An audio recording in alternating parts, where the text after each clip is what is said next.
सुंदर सुंदर रोषे टिप्स जानिले आमे सहजरे रोषे करिपरिबा आ बढ़िया बढ़िया टेस्ट खाइबा बनै परिबा। ताले आसंतु डेरी न करी आज आमे जानिबा बुढ़िया इंकर 40 टी घरोई देसी रोषे टिप्स।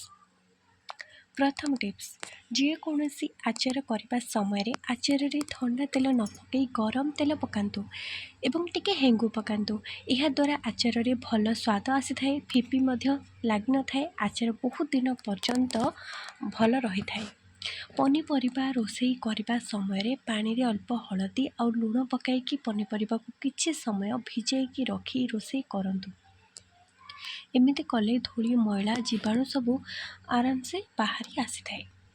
नॉनवेज खाई सारिबा परे पाटिरू एक अलग प्रकार स्मेल बाहरी थाए, तो सही स्मेल जदि आसुची ताहले आपण नॉनवेज खाई सारिबा परे अल्प चीनी अल्प लेंबू रस किंबा गुजराती खाईदेले आउ स्मेल हेबो नाही, किंबा पान मधुर मध्य खाई परिबे। यह द्वारा पार्टी भल स्मेल करिबो। चा करि सारिबा परे जो चापत्ती थाए ताकू न फोपाड़ी चापत्ती को आउ थरे भल भाବରେ धोई देकी पानी रे किछि समय फुटांतु। आ सही पानी रे 1 चमच बेकिंग सोडा किछि शैम्पू ए सब देकी भल भाବରେ मिक्स करके सही चापत्ती को पानी से चापत्ती पानी को घर काठ फर्निचर रे कपड़ा साहाଯ୍ୟରେ पोछिबे। देखिबे काठ फर्निचर नुआ भली चमकदार देखा जिवो। तरकारी कड़ाई रे रोषे करबा अपेक्षा प्रेशर कुकर रे रोषे कले तरकारी अधिक स्वादिष्ट होता है। बढ़िया से सब पनीपरिबा सीझी जाए। रसुण आउ सोरिष तेल को फुटाई कान रे पकाइबा द्वारा कान जंत्रणा दूर होता है, ता सहित कान मध्य परिष्कार रही है। किंतु जदि बारंबार आपणकर कान और जंत्रणा होची आपण निहाती थरे डाक्तरखाना जाइए डाक्तर परामर्श नवा निहाती जरूरी। बंधाकोबी तरकारी जदि खाइबा को इच्छा न हुए ताहले बंधाकोबी को छोट छोट काटी ताकू धोईकी सेतिरे अदा रसुण पेस्ट लंका गुंड जीरा पाउडर किछि चाउल गुंड धनिया पत्र एवं स्वाद अनुसार लुण देकी ताकू मिक्स करी चकली प्रस्तुत करंतु। खाइके देखंतु केते टेस्ट लागिबो, बढ़िया लागिबो। थरे एमिति रेसिपी बनै घर लोक खाइबा दिंतु आ निजे खातु। पितल एवं तंबा बासन कुसन को आमचूर पाउडर रे माजिले बासन पूरा चकचक होइके सफा हो जाए। सांग माने जो मान को आज रही वीडियोटी भल लगुच आ टिप्स गुड़िक भल लगुच तो समस्ते कमेंट रे आपण मैंने क्यों क्यों गाँव क्यों ठारू क्यों जिलू देखुं मोर वीडियो निहाती मते कमेंट रे कहतु। मुझे जानवाक चाहूँगी आज रही वीडियोटी क्यों क्यों स्थान में पहुँची पारी। आसतु जानिबा परवर्ती टिप्स। ग्रेवी फाई अदा रसुण पेस्ट प्रस्तुत कला बेले रसुण परिमाण सर्वदा 60% आ अदा 40% हेबा दरकार, कारण अदार स्वाद रसुण अपेक्षा बहुत अधिक थाए, अधिक स्मेल होता है अदार, तो यह रसुण स्वाद को कमे दिए। से रसुण अधिक आउ अदा कम रहिले ग्रेवीर स्वाद बढ़िया लगी था। प्रत्येक दिन राति जीरा को बतुराई सकाळु खाली पेटरे से पानी पीले हजम शक्ति बढ़ी थाए, ता सहित चर्बी को कमेबारे जीरा बहुत साहाय्य करिथाए। माटी ग्लास रे पानी पीले शरीर पाई बहुत भल, कहीं माटी ग्लास रे पानी पीवा द्वारा पेट ठंडा रही है, ता सहित पेटर जेकोसी समस्या हो न थाए। एवं जदि आपण मोटा हो जाउछन्ते तेबे माटी ग्लास रे निश्चय पानी पियंतु। आ खरा दिन विशेष करी माटी पात्र रे पानी रखी माठिया रे पानी रखी पियंतु, माटी ग्लास रे पानी पियंतु।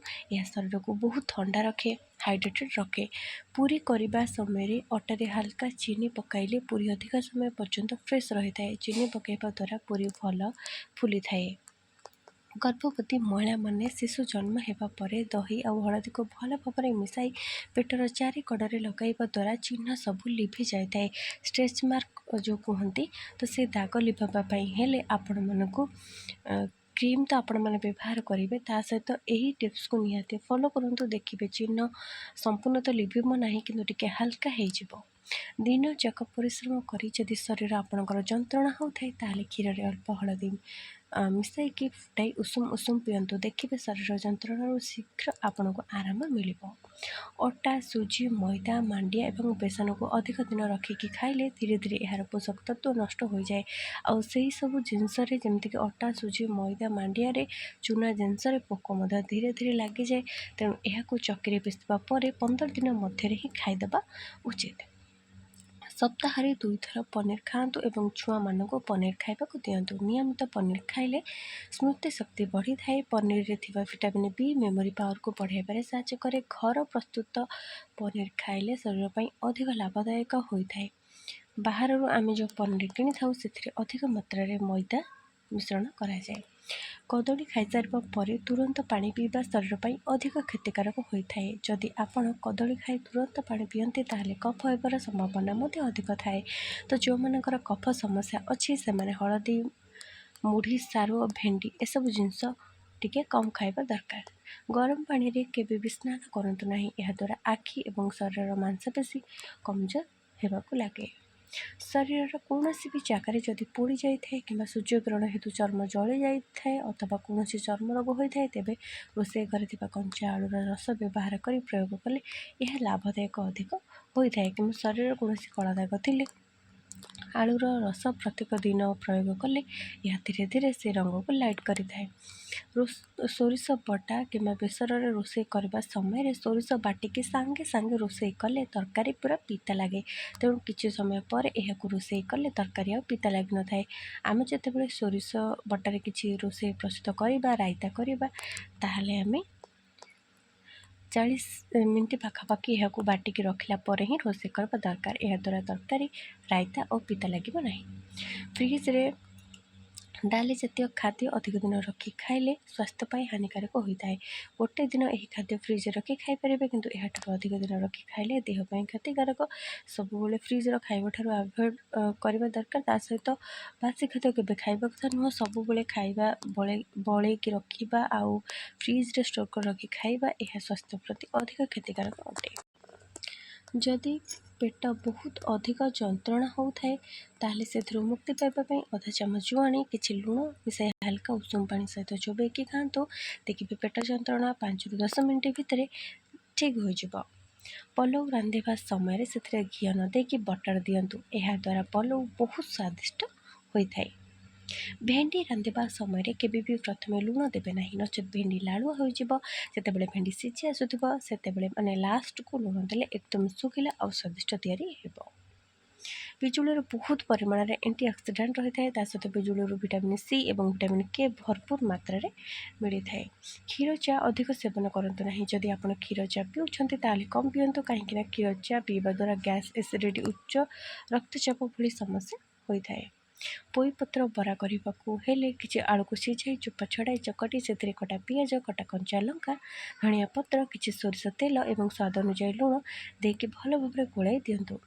ତା ସହିତ କିଛି ଅରୁଆ ଚାଉଳକୁ ବତୁରାଇକି ଭିଜେଇକି ସେଥିରେ 2ଟି ଶୁଖିଲା ଲଙ୍କା, ରସୁଣ ଏବଂ ଅଦା ଦେଇ ଗ୍ରାଇଣ୍ଡିଙ୍ଗ କରି ସେଥିରେ କିଛି ହଳଦୀ, ବେସନ ଆଉ ସ୍ୱାଦ ଅନୁଯାୟୀ ଲୁଣ ଦେଇ ପେଷ୍ଟ ପ୍ରସ୍ତୁତ କରନ୍ତୁ। ତାପରେ ପୋଇପତ୍ରକୁ ଭଲ ଭାବରେ ଧୋଇକି ପତ୍ର ଭିତରେ ସେହି ଆଳୁ ମିଶ୍ରଣକୁ ଦେଇ ପତ୍ରକୁ ଭାଙ୍ଗି ସେହି ଅରୁଆ ଚାଉଳରେ ଘୋଳରେ ବୁଡ଼ାଇ ଟିକେ ଅଧିକ ତେଲରେ ଭାଜି ଦିଅନ୍ତୁ। ଦେଖିବେ କେତେ ଟେଷ୍ଟ ଲାଗିବ। ରୋଷେଇ ଘର କିମ୍ବା ବାଥରୁମର ନଳ ଯଦି ସଫା କରିବା ପାଇଁ ଚାହୁଁଛନ୍ତି ତାହେଲେ ଗୋଟିଏ ପାତ୍ରରେ 1 ଚାମଚ ଲୁଣ ଏବଂ 4 ଚାମଚ ଭିନେଗାର ସହିତ କିଛି ପାଣି ମିଶାଇ ଗୋଟିଏ ପେଷ୍ଟ ପ୍ରସ୍ତୁତ କରନ୍ତୁ। ତାପରେ ସେହି ମିଶ୍ରଣରେ ଗୋଟିଏ କପଡ଼ାକୁ ବୁଡ଼ାଇ ନଳକୁ ଭଲ ଭାବରେ ଘଷିକି ସଫା କରନ୍ତୁ। ତାପରେ ଦେଖନ୍ତୁ ନଳ ନୂଆ ଭଳି ଚମକି ଉଠିବ। ପକୁଡ଼ିକୁ ସ୍ୱାଦିଷ୍ଟ ଆଉ ବାସ୍ନା କରିବା ପାଇଁ ବେସନରେ କିଛି ରସୁଣ ଆଉ ଅଦା ଛେଚା ପକାଇବା ଦ୍ୱାରା ପକୁଡ଼ି ସ୍ୱାଦିଷ୍ଟ ହେବା ସହିତ ତା'ର ବାସ୍ନା ମଧ୍ୟ ଆହୁରି ଅଧିକ ବଢ଼ିଯାଇଥାଏ। ଗାଜର, ବିଟ୍ ଆଉ ଟମାଟୋ ଜୁସ୍ ତିଆରି କରିବା ସମୟରେ ସେଥିରେ କିଛି ଅଦା ମିଶାଇବା ଦ୍ୱାରା ସ୍ୱାଦିଷ୍ଟ ଆଉ ପୌଷ୍ଟିକତା ହୋଇଥାଏ। କୋପ୍ତା ତିଆରି କରିବା ସମୟରେ ସେଥିରେ କିଛି ବ୍ରେଡ୍ ଗୁଣ୍ଡ ମିଶାଇବା ଦ୍ୱାରା କୋପ୍ତା ଏକଦମ ନରମ ଆଉ ସ୍ୱାଦିଷ୍ଟ ବନିଥାଏ। କଲରାକୁ କାଟିକି ସେଥିରେ ଦହି ମିଶାଇ କିଛି ସମୟ ରଖିବା ଦ୍ୱାରା କଲରାର ପିତା ଅଂଶ କିଛି ମାତ୍ରାରେ କମିଯାଇଥାଏ, ଖାଇବାକୁ ମଧ୍ୟ ସ୍ୱାଦିଷ୍ଟ ଲାଗିଥାଏ। ପାମ୍ପଡ଼ 2 ପାର୍ଶ୍ୱରେ କିଛି ତେଲ କିମ୍ବା ଘିଅ ଲଗାଇ କମ୍ ଆଞ୍ଚରେ ତାୱାରେ 2 ପାର୍ଶ୍ୱରେ ସେକି ଦିଅନ୍ତୁ। ଏପରି କଲେ ପାମ୍ପଡ଼ କ୍ରିସ୍ପି ଏବଂ ବହୁତ ଟେଷ୍ଟ ହୋଇଥାଏ, ଯେମିତିକି ତେଲରେ ଛାଣିଲା ଭଳି। ଏପରି ପାମ୍ପଡ଼ ପ୍ରସ୍ତୁତ କଲେ କମ୍ ତେଲ ଖର୍ଚ୍ଚ ହୋଇଥାଏ, ତା ସହିତ ହେଲ୍ଦି ମଧ୍ୟ ହୋଇଥାଏ। କମଳା ଜୁସ୍ ବନେଇବା ସମୟରେ ଧ୍ୟାନ ଦେବେ ଯେମିତିକି ମଞ୍ଜି ଜୁସ୍ରେ ନ ରହେ। କମଳା ଜୁସ୍ ତିଆରି କରିବା ସମୟରେ ପ୍ରଥମେ ମଞ୍ଜି କାଢ଼ି ନିଅନ୍ତୁ କିମ୍ବା ଜୁସ୍ କରି ସାରିବା ପରେ ଚାଲୁଣିରେ ଛାଣିଲେ ମଞ୍ଜି ସବୁ ବାହାରିଯିବ। କମଳା ଜୁସ୍ରେ କେବେ ବି କ୍ଷୀର ଆପଣ ପକାଇବେ ନାହିଁ, କଥା ସମସ୍ତେ ମନେ ରଖିବା ଦରକାର। ମାଟି ପାତ୍ରରେ ତିଆରି ହୋଇଥିବା ଦହି ଶରୀର ପାଇଁ ବହୁତ ଭଲ। ତା ସହିତ ମାଟି ପାତ୍ରର ଦହି ଖାଇବା ପାଇଁ ମଧ୍ୟ ଅଧିକ ସ୍ୱାଦିଷ୍ଟ ଲାଗିଥାଏ। ଖାଦ୍ୟକୁ ଅଧିକ ସମୟ ଫ୍ରିଜରେ ରଖିକି ସେବନ କଲେ ଶରୀରରେ ଅନେକ ରୋଗ ବଢ଼ିଥାଏ, ଖାଦ୍ୟର ସବୁ ଭିଟାମିନ୍ ନଷ୍ଟ ହୋଇଯାଏ। ତେଣୁ ଖାଦ୍ୟକୁ ଅଧିକ ସମୟ ଫ୍ରିଜରେ ରଖିକି ଖାଆନ୍ତୁ ନାହିଁ। ଯେକୌଣସି ମସଲାକୁ ଶୁଖିଲା ଗ୍ରାଇଣ୍ଡିଙ୍ଗ କରିବାକୁ ହେଲେ ମସଲା ଗୁଡ଼ିକ କଢ଼େଇରେ କମ୍ ଆଞ୍ଚରେ ହାଲକା ଭାଜି ଗ୍ରାଇଣ୍ଡିଙ୍ଗ କରନ୍ତୁ। ଦେଖିବେ ମସଲା ପୁରା ଗୁଣ୍ଡ ହୋଇଯିବ। ଛୋଟ ଆଳୁରେ ବା ଗୋଟା ଆଳୁରେ ଆଳୁଦମ ତିଆରି କରୁଥିଲେ ଆଳୁ ଚୋପାକୁ ଛଡ଼ାଇ ଏକ ଛୋଟ କାଠି ସାହାଯ୍ୟରେ ଆଳୁକୁ ଚାରିପଟେ ଟିକେ କଣା କରି ଆଳୁଦମ କରନ୍ତୁ। ଏହା କଲେ ଆଳୁଦମରେ ଠିକ୍ ଭାବରେ ମସଲା ଅବଜର୍ବ କରିବ। ଘରେ ଯଦି ମାଛି ହେଉଥିବେ ଟିକେ ହାଲକା ଗରମ ପାଣିରେ ଅଳ୍ପ ଲେମ୍ବୁ ରସ ଏବଂ ଡିଟର୍ଜେଣ୍ଟ ପକାଇ ପୋଛି ଦିଅନ୍ତୁ। ଏମିତି କଲେ ମାଛି ସବୁ ଚାଲିଯିବେ। ଜାମୁ କୋଳିର ମଞ୍ଜିକୁ ଶୁଖାଇ ତାକୁ ଗୁଣ୍ଡ କରି ଗୋଟିଏ ଜାରରେ ରଖନ୍ତୁ। ସେହି ଗୁଣ୍ଡରୁ 1 ଚାମଚ ଉଷୁମ ପାଣି ସହିତ ସେବନ କଲେ ପେଟର ଷ୍ଟୋନ୍ ତା ସହିତ କ୍ୟାନ୍ସର ବେମାରୀରୁ ମଧ୍ୟ ମୁକ୍ତି ମିଳିଥାଏ। ଖାଦ୍ୟରେ ଅମୃତଭଣ୍ଡା ନିହାତି ସାମିଲ କରନ୍ତୁ। ଅମୃତଭଣ୍ଡା ଖାଇବା ଦ୍ୱାରା ସଠିକ୍ ହଜମ ବଜାୟ ରଖିବା ଠାରୁ ଆରମ୍ଭ କରି ଓଜନ ହ୍ରାସ ପର୍ଯ୍ୟନ୍ତ ଏହା ହୃଦରୋଗ, ଡାଇବେଟିସ୍, ଉଚ୍ଚ ରକ୍ତଚାପ ଏବଂ କ୍ୟାନ୍ସର ରୋଗ ପାଇଁ ମଧ୍ୟ ବହୁତ ଲାଭଦାୟକ ହୋଇଥାଏ। ଶେଷ ଟିପ୍ସ, କମ୍ ବୟସ ଦେଖାଯିବା ପାଇଁ ପ୍ରତି 1 ଘଣ୍ଟାରେ ଥରେ 1 ଗ୍ଲାସ ପାଣି ପିଇବା ଉଚିତ। ଆପଣ ଯେତିକି ପାଣି ପିଇବେ ସେତିକି ଭଲ, କାହିଁକିନା ପାଣି ଦେହକୁ ଚିକ୍କଣ ଆଉ ଗ୍ଲୋ କରିଥାଏ। ତା ସହିତ ଆପଣ ତେଲ ମସଲାଯୁକ୍ତ ଖାଦ୍ୟ, ଲୁଣ ଏବଂ ଚିନି ଯେତେ କମ୍ ଖାଇପାରିବେ ଆପଣଙ୍କ ପାଇଁ ସେତେ ଭଲ। ଆପଣମାନେ ଯେଉଁମାନେ ଶେଷ ପର୍ଯ୍ୟନ୍ତ ଭିଡ଼ିଓଟିକୁ ଦେଖିଲେ ସମସ୍ତଙ୍କୁ ହୃଦୟରୁ ଅନେକ ଅନେକ ଧନ୍ୟବାଦ। ଯଦି ଆପଣମାନଙ୍କୁ ଭିଡ଼ିଓଟି ଭଲ ଲାଗିଥାଏ ନିଶ୍ଚୟ ଲାଇକ୍ କରିବେ, ସାଙ୍ଗମାନଙ୍କୁ ସେୟାର କରିବେ, କମେଣ୍ଟରେ ସମସ୍ତେ କେଉଁ କେଉଁ ସ୍ଥାନରୁ ଭିଡ଼ିଓ ଦେଖୁଛନ୍ତି ନିହାତି ଜଣାଇବେ। ଆଜି ପାଇଁ ଏତିକି, ରହିଲି। ଜୟ ଜଗନ୍ନାଥ, ଧନ୍ୟବାଦ।